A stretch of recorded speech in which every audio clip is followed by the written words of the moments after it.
இது ஃபர்ஸ்ட் மலேசியாவின் செய்திகள் உங்களுக்காக.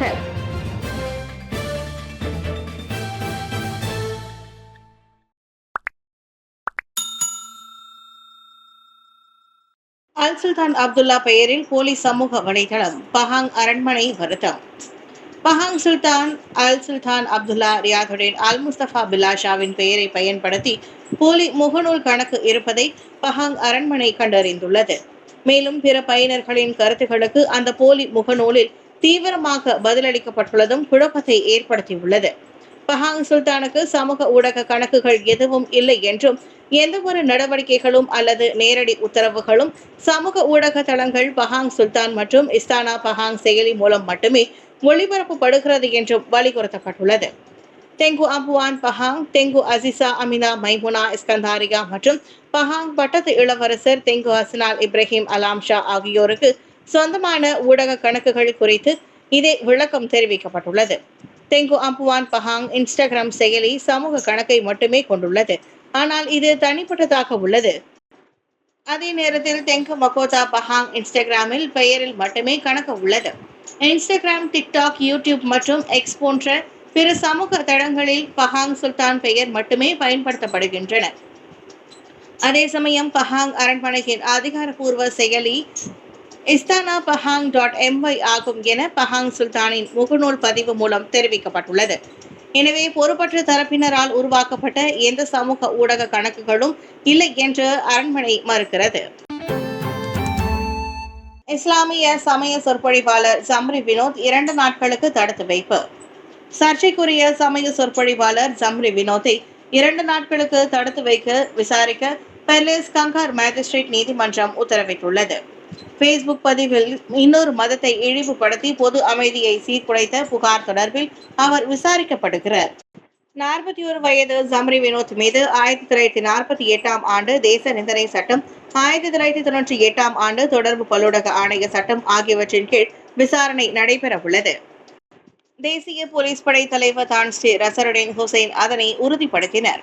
நேற்று மாலை படாங் பஜாரில் கைதான ஜம்ரி வினோத் இரவு முழுவதும் லாக்கப்பில் கழித்தார். அவரின் கைபேசியையும் விசாரணைக்காக போலீஸ் பறிமுதல் செய்தது. மஸ்ஜித் இந்தியா தேவி ஸ்ரீ பத்ரகாளியம்மன் ஆலய விவகாரத்தில் இந்துக்களை கொச்சைப்படுத்தும் வகையில் அவர் ஃபேஸ்புக்கில் பதிவிட்டிருந்தது பெரும் சர்ச்சையை ஏற்படுத்தியது. இதையடுத்து டாங்வாங்கி போலீஸ் நிலையத்தில் புகார் செய்யப்பட்டு ஜம்ரி வினோத் கைதானார். முதியோர் சிகிச்சை நிபுணர்கள் பற்றாக்குறை, நடவடிக்கை இல்லை என்றால் பெரும் பிரச்சினை. லிங்கேஷ் நினைவுறுத்து. 2024 8.1 விழுக்காடாக இருந்த 65 வயதுக்கு மேற்பட்ட மலேசிய மக்கள் தொகை 2040 14.5 விழுக்காடை எட்டும் என கணிக்கப்பட்டுள்ளது. இதன் மூலம் மலேசிய வயோதிகா நாடாக மாறி வருகிறது. அவர்களை பராமரிக்கும் ஆற்றலும் வசதியும் மிகவும் அத்தியாவசியமாகும். பலருக்கு கேட்பதற்கு இது சாதாரணமாக இருந்தாலும் உண்மையில் இது முக்கிய பிரச்சனையாகும். அதனால்தான் மேலவையில் இது குறித்து கேள்வி எழுப்பியதாக senator doctor Lingeswaran R Arunachalam தெரிவித்தார். ஆனால் கிடைக்கப்பட்ட பதில்கள் அதிர்ச்சி அளிப்பதோடு பெரும் கவலையை ஏற்படுத்துவதாக அவர் சொன்னார். நாடு முழுவதும் முதியவர்களுக்கென வெறும் 67 சிகிச்சை நிபுணர்களே உள்ளனர். அவர்களில் 37 பேர் சுகாதார அமைச்சின் மருத்துவமனைகளிலும், 14 பேர் பல்கலைக்கழக மருத்துவமனைகளிலும், 16 பேர் தனியார் மருத்துவமனைகளிலும் பணியாற்றுகின்றனர். இதன் மூலம் முதியோர் சிகிச்சை நிபுணர்களின் எண்ணிக்கை 65 வயது மேற்பட்ட ஒவ்வொரு 10,000 பேருக்கும் 0.25 என்ற விகிதத்திலேயே உள்ளது. ஒவ்வொரு 10,000 பேருக்கும் ஒரு மருத்துவர் என்ற அரசாங்கத்தின் இலக்கோடு ஒப்பிடுகையில் இது மிக மிக குறைவாகும் என லிங்கேஷ் சுட்டிக்காட்டினார். 2030 ஆண்டில் மலேசிய மொத்த மக்கள் தொகை 36.6 மில்லியன் பேரை எட்டும் என்ற நிலையில் இந்த 5 ஆண்டுகளில் நமக்கு குறைந்தது 549 முதியோர் சிகிச்சை நிபுணர்கள் தேவையாகும். ஆனால் ஆண்டுக்கு சராசரியாக வெறும் 8 நிபுணர்களை மட்டுமே உருவாக்கும் நம்மால் அவ்விலக்கை அடைவதென்பது சாத்தியமற்றது. அதே சமயம் பினாங்கில் நாட்பட்ட முதியோர் நோயாளிகளுக்கான கட்டில்களின் எண்ணிக்கை 25 மட்டுமே. ஜோஹர் பாரு வெள்ளம் 30 ஆண்டுகளில் மிக மோசமானது, மாநகர மேயர் கவலை. ஜோஹர் பாரு மாநகர் மன்றத்திற்கு உட்பட்ட 27 இடங்களில் ஏற்பட்டுள்ள வெள்ளமானது கடந்த 30 ஆண்டுகளில் தாங்கள் சந்தித்திராத ஒன்றென மாநகர மேயர் கூறியுள்ளார். 2 நாட்களாக 150 மில்லிமீட்டருக்கு கூடுதலாக பெய்த அடைமழையுடன் ஜொகூர் பாருவில் 3 மீட்டர் உயரத்திற்கு ஏற்பட்ட நீர்ப்பெருக்கும் சேர்ந்து கொண்டதே அந்த அசாதாரண சூழ்நிலைக்கு காரணம் என டாக்டர் முகமது ஹாஃபிஸ் அகமது கூறினர். குறிப்பாக கம்போங் பாசிர் மற்றும் தாமான் இம்பாய் இன்டாவில் வெள்ளம் மோசமாகியுள்ளது. ஸ்கூடாய் ஆற்றின் நீர்மட்டம் 1.5 மீட்டர் அளவில் அபாய கட்டத்தை எட்டி இருப்பதும் அதற்கு காரணம் என்றார் அவர்.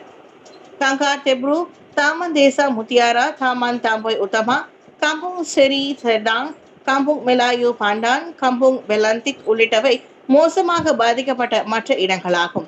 இதையடுத்து உடனடி நடவடிக்கையாக ஸ்குவாட் கிலாட், யூனிட் டினகான் செப்பாட் உள்ளிட்ட முன்கள பிரிவுகள் பாதிக்கப்பட்ட இடங்களில் களம் இறங்கப்பட்டன.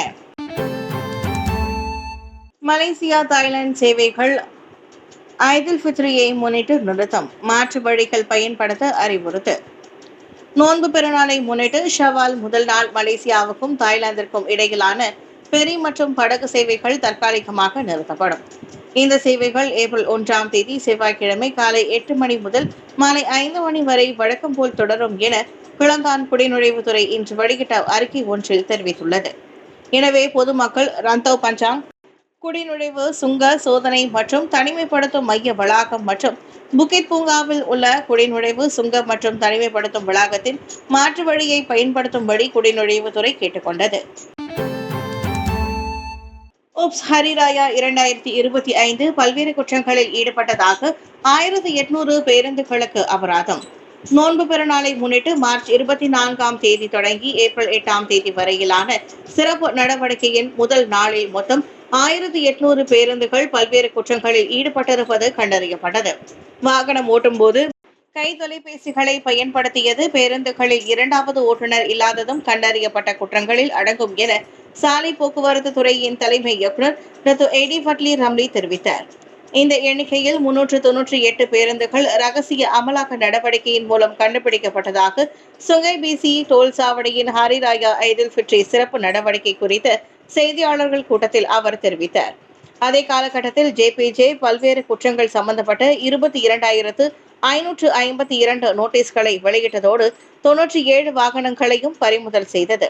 சோதனைக்கு உட்படுத்தப்பட்ட 77,736 வாகனங்களை ஆய்வு செய்ததன் விளைவாக அந்த குற்றப்பதிவுகளுக்கான சம்மன் விநியோகிக்கப்பட்டதாக ஏடி கூறினார். நோன்பு பெருநாளை முன்னிட்டு அப்பெருநாளுக்கு முன்னதாக மார்ச் 29 மற்றும் மார்ச் 30ஆம் தேதியும், நோன்பு பெருநாளுக்கு பின் ஏப்ரல் 5 மற்றும் 6ஆம் தேதிகளிலும் சாலைகளில் சரக்கு வாகனங்கள் செல்வதற்கு சாலை போக்குவரத்து துறை தடை விதித்துள்ளது. கார் மீது ஏறிய குரங்கு 20 நிமிடம் சவாரி செய்தது, அதிர்ச்சியில் உறைந்த பெண்.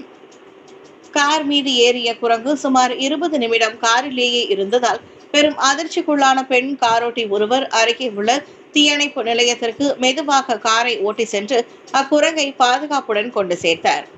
கோலாலம்பூரில் கூச்சாய் லமாவில் உள்ள அலுவலகத்தில் இருந்து வேலை முடிந்து மற்றொரு பணியாளருடன் செவ்வாய்க்கிழமை அன்று மாலை 4 மணி அளவில் வீடு திரும்பிய போது 52 வயதுடைய சலாமியா முபேட் என்ற பெண்ணுக்கு இந்த மறக்க முடியாத அனுபவம் ஏற்பட்டது. தனது அலுவலகத்திற்கு அருகே உள்ள சாலை சந்திப்பிலிருந்து வெளியேறிய போது அந்த குரங்கு அப்பெண்ணின் காரின் கூரை பகுதியில் ஏறி உள்ளது. தொடக்கத்தில் அந்த குரங்கு அங்கிருந்து வெளியேறிவிட்டதாக அவர் நினைத்தார். ஆனால் சில நிமிடங்களுக்கு பிறகு அவரது காரை கடந்து சென்ற மோட்டார் சைக்கிளோட்டி ஒருவர் காரில் ஏதோ ஒன்று அமர்ந்திருப்பதை தெரிவிக்கும் செய்கையை காட்டி சென்றுள்ளார். உடனடியாக அந்த பெண் காரை நகர்த்தி பின்னால் பார்த்தபோது போனட் பகுதியில் குரங்கு அமர்ந்திருப்பதை கண்டு அதிர்ச்சி அடைந்துள்ளார். குலுவாங்கில் 5 வாகனங்களை உட்படுத்திய கோர விபத்து, 3 பேர் பலி.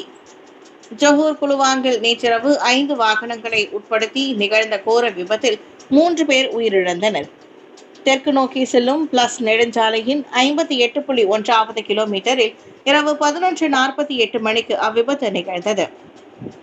மேலும் சிலர் காயமடைந்த வேளை 3 காயமின்றி உயிர் தப்பினர். MPV, Honda Stepwagon, Toyota Camry, Proton X50 trailer உள்ளிட்ட வாகனங்கள் விபத்தில் சிக்கின. அவற்றில் எம்பிவியும் ட்ரெய்லரும் தீப்பற்றி கொண்டன. தீயணைப்பு படையை சேர்ந்த 13 வீரர்கள் மீட்பு பணியில் ஈடுபட்டனர். காயமடைந்தவர்கள் குறித்த தகவல்கள் இன்னமும் விசாரணையில் இருப்பதால் சம்பவம் குறித்த முழு அறிக்கை பிறகு வெளியாகும் என தெரிவிக்கப்பட்டது. கார் விலைகள் உயரலாம், டிரம்பின் அதிகப்படியான வரி விதிப்பால் கொந்தளிக்கும் வல்லரசு நாடுகள். இறக்குமதி செய்யப்படும் வாகனங்கள் மற்றும் உபரி பாகங்கள் மீது அமெரிக்க அதிபர் டொனால்டு டிரம்ப் கடுமையான வரிகளை விதித்திருப்பதை உலக வல்லரசுகள் கண்டித்துள்ளன. வர்த்தக பதட்டங்கள் தீவிரமடைந்து விலை உயர்வுகள் நெருங்கி வருவதால் அமெரிக்காவுக்கு தக்க பதிலடி கொடுக்க அவை சூளுரைத்துள்ளன. முக்கிய கார் ஏற்றுமதியாளரான ஜெர்மனி கடுமையான எதிர்வினையை ஆற்றுமாறு ஐரோப்பா ஒன்றியத்தை வலியுறுத்தியது. அமெரிக்க தயாரிப்புகள் மீதான வரிகளை உயர்த்துவதே ஐரோப்பா ஒன்றியத்தின் தக்க பதிலடியாக இருக்க முடியும் என பிரான்ஸ் நிதி அமைச்சரும் கூறினார்.